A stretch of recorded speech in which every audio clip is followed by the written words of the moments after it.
আমি শুধু নামাজ পড়তে মসজিদে গিয়েছিলাম, কিন্তু ভিতরে যা দেখলাম আজও রাতে ঘুমাতে পারি না। ঘটনাটি ঘটে আমাদের গ্রামের কুসুমপুরে। আমাদের গ্রামের একটু পুরনো মসজিদ ছিল।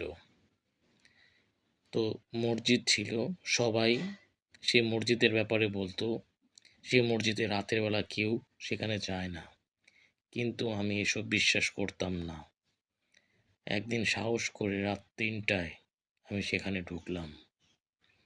তো মসজিদের ভিতর একদম নিস্তব্ধ, কোনো সাড়া শব্দ পাচ্ছি না।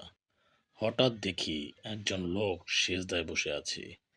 আমি প্রচণ্ড মতরম ভয় পেলাম। এত রাতে কে মসজিদে বসে আছে? আমি ভাবলাম কেউ নামাজ পড়ছে, কিন্তু কাছে যেতেই দেখি তার মুখটা অদ্ভুত, চোখগুলো লাল হয়ে আছে। আমি ডাক দিলাম, ভাই, ও ভাই। সে ধীরে ধীরে মাথা উঠালো, আর আমি তখনই দেখলাম তার তার পা মাটিতে নেই। আমি প্রচণ্ড ভয় পেলাম এবং সঙ্গে সঙ্গে আমার শরীর দিয়ে প্রচণ্ড ঘাম বেরোতে লাগলো। আমার শরীরের পশমগুলো দাঁড়িয়ে গেল। সে ধীরে ধীরে আমার দিকে তাকিয়ে হাসলো।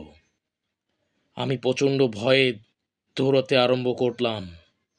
আমি দৌড়ে বের হয়ে আসি, কিন্তু আমার ভয়ে আমি সামনের দিকে এগোতে পারছিলাম না।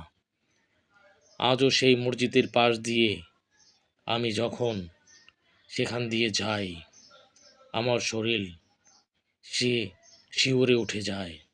আমি মসজিদের দিকে তাকাতে পারি না। এই মসজিদের ভয়ে আমার শরীর দিয়ে তখন ঘাম বেরোতে শুরু করে। আমি এভাবেই সেই মসজিদের আশেপাশে কখনো আর যাই না।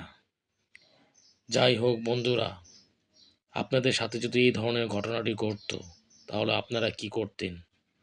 অবশ্যই আমাকে কমেন্টে জানাবেন যে আপনারা কি করতেন। আর এই ধরনের সত্য ভয়ানক ঘটনা যদি আপনাদের কাছে থাকে, তাহলে অবশ্যই এই ভিডিওর কমেন্ট বক্সে আমার ইমেল দেওয়া থাকবে।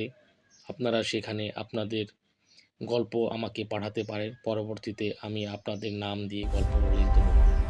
সবাই ভালো থাকবেন, আর আমাকে এই ধরনের গল্প পাঠাবেন, যাতে আমি পরবর্তীতে আপনাদের গল্প প্রচার করতে পারি।